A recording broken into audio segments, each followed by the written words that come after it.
Welcome to The Explainer. Today, we're diving into how Google is using generative AI to completely, and I mean completely, transform how we learn languages. We're talking about a massive shift here, from those passive, kind of boring study sessions to active, personalized coaching. And the coolest part? It's all happening right inside the digital tools you're probably already using every single day. You know the feeling, right? You spend hours memorizing vocab lists, you drill those grammar rules until your eyes cross, but then you step up to a barista, completely freeze up, and suddenly you can't even remember the word for coffee. So, why does that happen? Well, it's because traditional learning usually happens in a vacuum. You learn how to say hello or where's the library, but nobody really teaches you how to joke with a coworker or seamlessly order that cappuccino in real life. So, here's our roadmap for today. We're going to cover the AI language coach, practicing in Google search, conversing with Google Translate, a little something called little language lessons, reading along in Google Classroom, and finally, the future of fluency. All right, let's kick things off with part one, the AI language coach. Now, Google isn't just slapping a basic chatbot together and calling it a day. They've actually baked real, proven learning science directly into the engine. The foundation is this model called LearnLM. It was built hand in hand with education experts, and it runs on 5 core principles: active learning, adaptive feedback, keeping you motivated, managing your cognitive load so you don't get totally overwhelmed, and metacognition, which is basically just a fancy way of saying it helps you think about how you think. It literally adapts to your unique pace as a student. And get this, when you're learning, accuracy is absolutely make or break, right? You can't have an AI teaching you the wrong grammar. Well, LearnLM produces only 0.1% factual errors. That is a massive deal when educational accuracy is on the line, and it totally explains why educators, in recent trials, actually preferred these Gemini-powered tools over other major AI models when it comes to teaching. Creative technologist Aaron Wade really hit the nail on the head here. He said, learning a new spoken language often happens in a vacuum. AI can adapt to a learner's context. That's the whole philosophy in a nutshell. We're finally ditching those static drills for dynamic, contextual coaching. The AI looks at exactly where you are, what you're trying to do, and gives you the exact words you need for that specific real-world moment.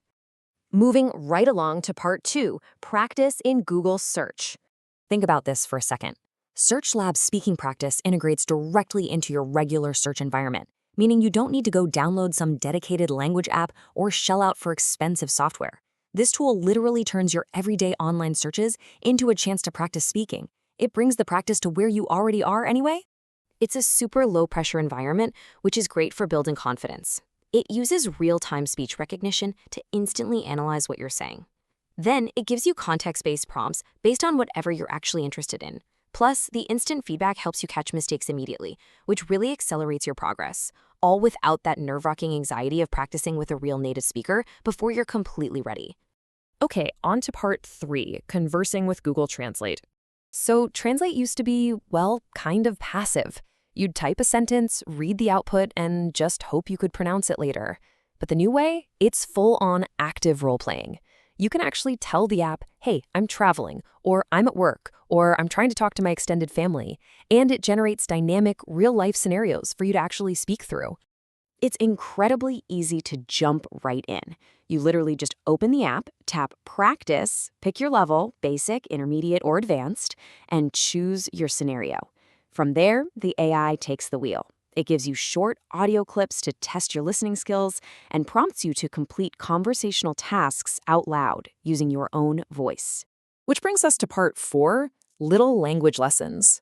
So, Google's using the Gemini API for 3 distinct, bite-sized experiments aimed at solving some very specific frustrations we've all had when learning a language. Each one tackles a different roadblock: not having the right vocabulary for a given situation, sounding way too formal, or just not knowing how to describe the stuff right in front of you. Take tiny lesson. Let's say you're at an airport in a foreign country and total panic mode, you've lost your passport. A traditional textbook isn't going to help you fast enough.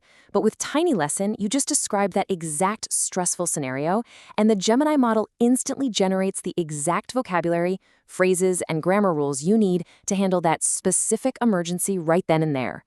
Then there's Slang Hang, because honestly, nobody wants to sound like a stiff textbook.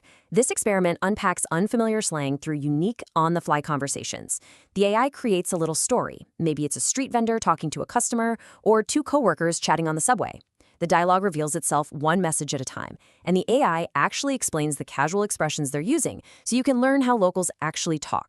And my personal favorite, WordCam.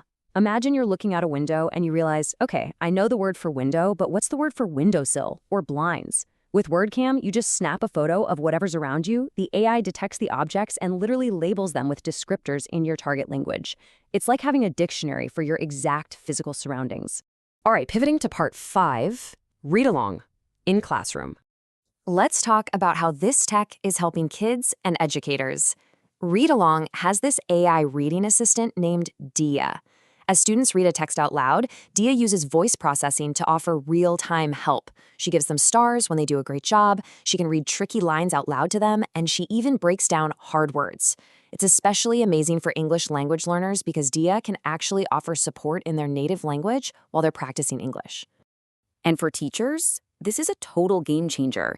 Instead of manual tracking, educators get this rich data dashboard instantly. A teacher can just look at their screen and see accuracy percentages, reading speeds, and whether the kids actually understood what they read. It even flags skipped words and shows the top 10 words the whole class struggled with. This completely changes how a teacher can jump in and give targeted support. Finally, let's wrap up with part 6, the future of fluency. The data shows this absolutely isn't just a gimmick. Using these AI tools legitimately boosts a learner's ability to adapt. In studies, students who were tutored by the Learn LM model were actually 5.5 percentage points more likely to successfully solve brand new problems compared to students who had human tutors. Because the AI perfectly adapts to how much their brain can handle at that exact moment and gives precise feedback, the learning really sticks. So, as we close out this explainer, the biggest takeaway isn't just about cool new tools. It's about how this could redefine human communication entirely. We're moving away from decades of rote memorization into a world where a personalized AI tutor lives in your pocket, adapting to your exact environment. The barrier to global communication is dropping faster than ever. So the question isn't just how we're going to learn languages anymore. It's what are we going to do with this newly unlocked ability to connect with anyone, anywhere?